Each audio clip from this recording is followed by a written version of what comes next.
viewers, Mike Martin's here, Mike Martin's channel, bringing you another housing story here from Sydney. Property prices fell for the third successive month, says CoreLogic. So let's see. Figures released today show that Sydney's median home price recorded the biggest fall of the year of November, after having already fallen since the start of spring. So it's been in decline. It's been going down. Beautiful city though, but too bad it's rampant with investors and basically a playground for the rich. Not famous at all, just rich. Let's move on.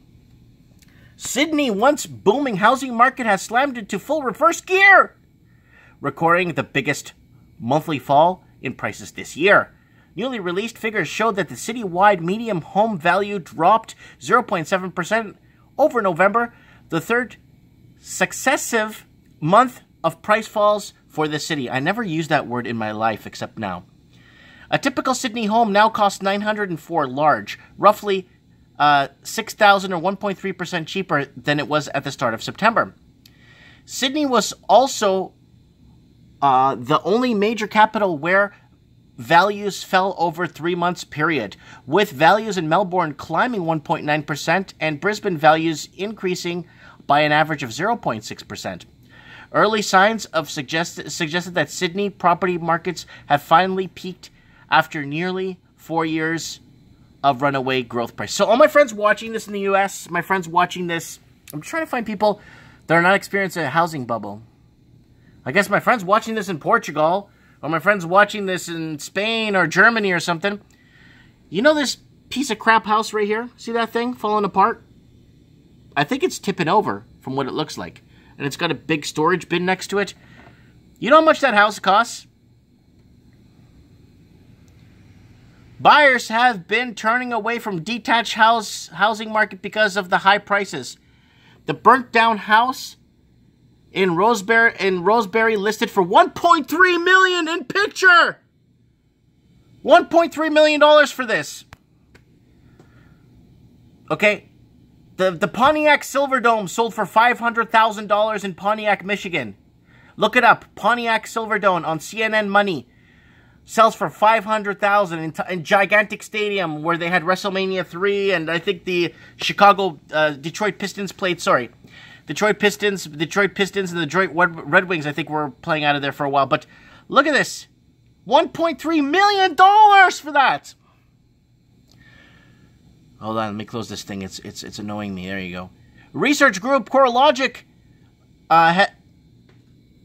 hedonic home value index released today revealed the pack was likely to reached in July, which was the last month of recorded bounce in values.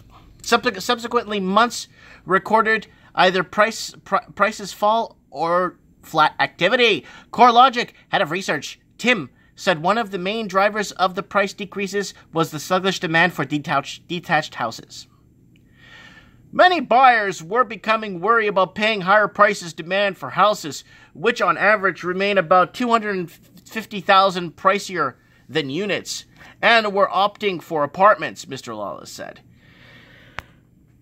This helped push typical unit value 0.2% over November, while the typical detached prices fell 1.1%.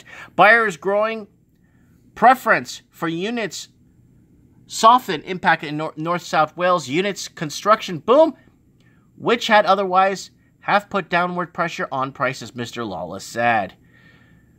Property analyst Cameron Cusher said banks' tighter lending restrictions were also helping the slow Sydney housing market, reducing the number of investors in the market. Well, it's the capital controls they put in China to bring down the prices.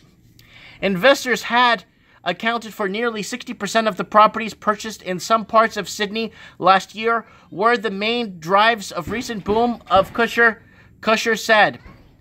There has been a huge pullback from investors. There's heightened level of properties for sale in the highest number were seen in 2012 that made a huge difference, Mr. Cusher said. With more choice, less competition from rival buyers Many buyers were in a position where, for the first time in a long time, they actually have multiple options available to get into the market, Mr. Kusher said. So, let me tell you what I want to think here. My son is knocking on the... Hey, baby. Anyways, let me tell you what I think about this. What I heard a rumor about this, and I think this is what's happening. The reason why a lot of investors are buying condominiums is because they're protected more. You got a concierge downstairs, and you got someone... It's really hard to break into a condominium unit than it is to a house that's left abandoned and people could squat in.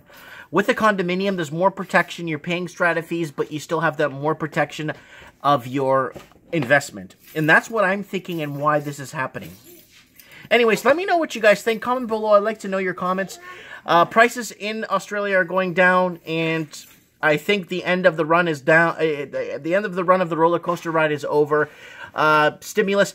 People are going to be commenting below. Mike, you forgot to mention this. You forgot to watch my old videos. Watch my videos. I've been talking about this for 5 years. I've been following the Australian, the New Zealand market, the England market, UK, and all English-speaking countries in Canada, and following this market. Every free market country has been struggling with this problem.